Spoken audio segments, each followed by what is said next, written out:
La prière, comme nous l'avons déjà vu largement, c'est la manière d'établir notre relation, cette relation avec notre Seigneur, avec notre Dieu.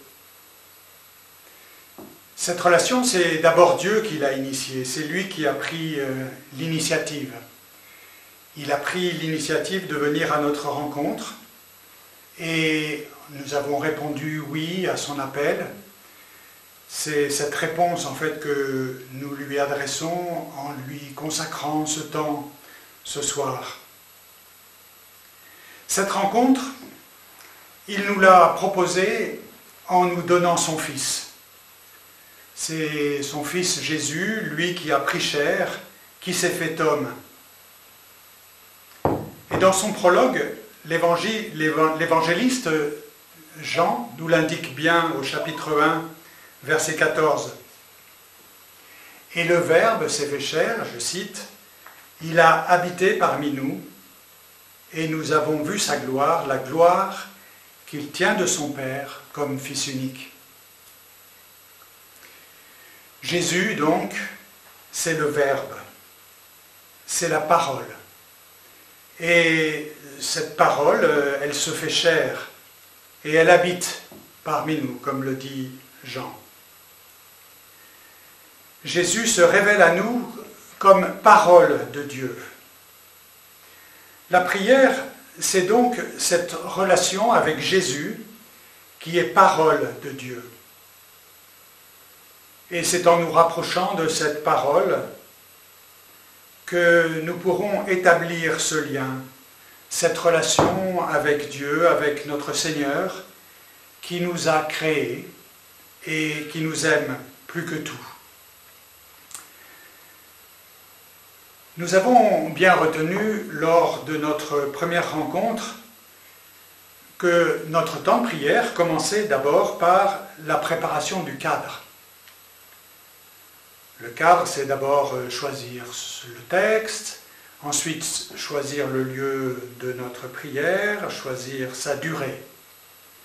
Puis après, on vous a proposé de prendre le temps de vous mettre en présence du Seigneur, de vous rendre présent à cette présence de Dieu auprès de vous.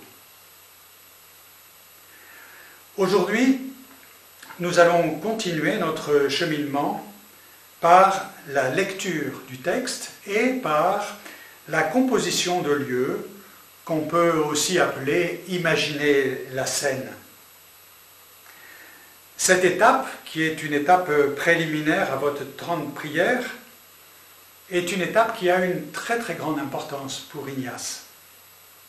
Et en fait, c'est une des caractéristiques de la prière ignatienne.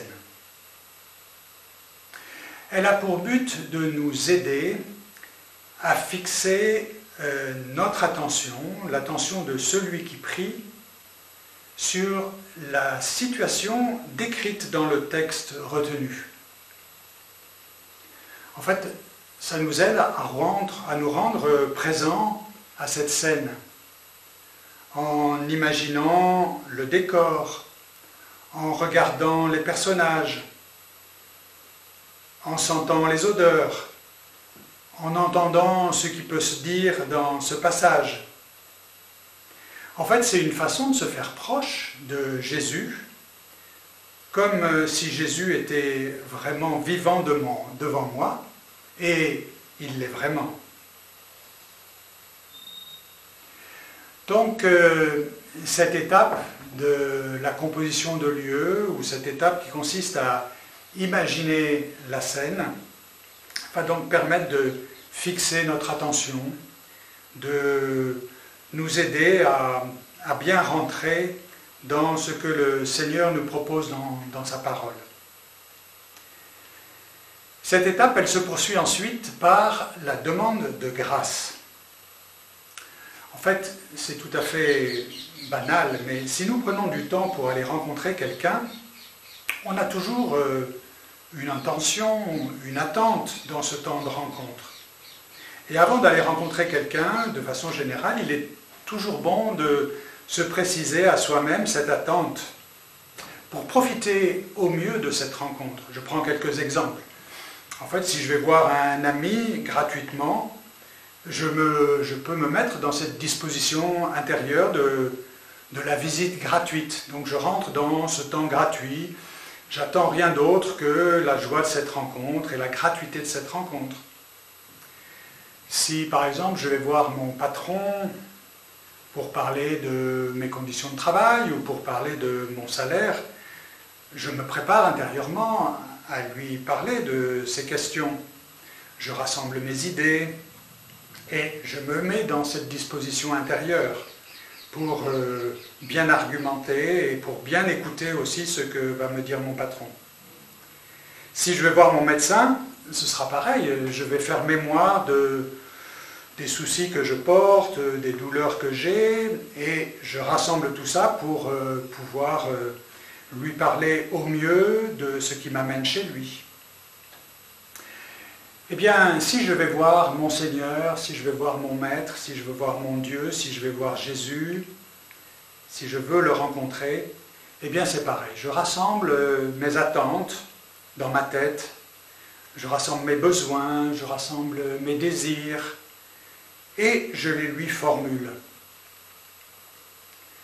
Dans l'Évangile, quand Jésus s'adresse à l'aveugle Bartimée, sur le chemin de Jéricho à Jérusalem, Jésus va dire à Bartimée, « Que veux-tu que je fasse pour toi ?»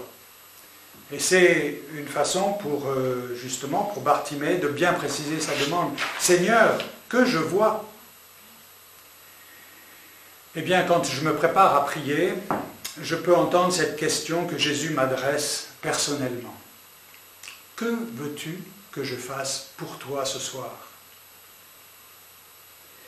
Et nous pouvons nous exprimer à partir de ce que nous ressentons comme besoin, ou bien, si ça peut vous aider, vous pouvez partir aussi de la proposition que nous pourrons vous faire. Par exemple, ça peut être « Seigneur, aide-moi à te découvrir intérieurement pour mieux t'aimer et pour mieux te suivre. » Ça peut être aussi « Donne-moi, Seigneur, un cœur qui écoute. » Un cœur qui se laisse toucher par ta parole, parce que tu veux me dire aujourd'hui, aide-moi, laisse-moi toucher parce que tu veux me dire aujourd'hui, révèle-moi mon désir profond, par exemple. Ça peut être aussi dans d'autres circonstances, révèle-moi mon péché. Et puis après avoir fait ce temps de demande de grâce, on peut poursuivre le temps de la méditation ou de la contemplation. Alors là, on se propose de lire le texte lentement, de le relire lentement, mot après mot, phrase, verset après verset. Et on est invité à rentrer dans la scène avec tous nos sens. Voir le lieu, les personnages, leurs attitudes, entendre les paroles qui sont dites, regarder les positions de chacun, les actions, les gestes, les mouvements intérieurs des personnes, et se laisser toucher au fur et à mesure par les mots, par les versets, par les attitudes. Et puis, s'arrêter sur le point qui résonne, sur le point qui me touche le cœur, ou sur le point que je ne comprends pas, sur le point sur lequel je bute, en osant regarder les choses, soit qui me touchent positivement, soit qui m'affectent, qui me touchent négativement. S'arrêter chaque fois que j'ai du goût, que je ressens des choses. Ignace nous dit que ce n'est pas d'en savoir beaucoup qui rassasie l'âme, mais de goûter les choses intérieurement. Et donc on peut se rappeler de cette parole, l'important n'est pas d'en savoir beaucoup, mais de goûter les choses intérieurement, de goûter les choses dans le cœur. Et donc c'est ce temps-là, pendant ce temps-là, on peut se laisser toucher par les différentes versets, les différents éléments du texte qui peuvent nous toucher. Et après ce temps, on peut poursuivre cette rencontre avec Jésus par un cœur à cœur, au cours duquel on peut lui parler comme un ami parle à un ami et lui dire tout ce qu'on a sur le cœur. Et ensuite, on peut conclure sa prière par un Notre Père ou une prière qu'on a l'habitude de dire.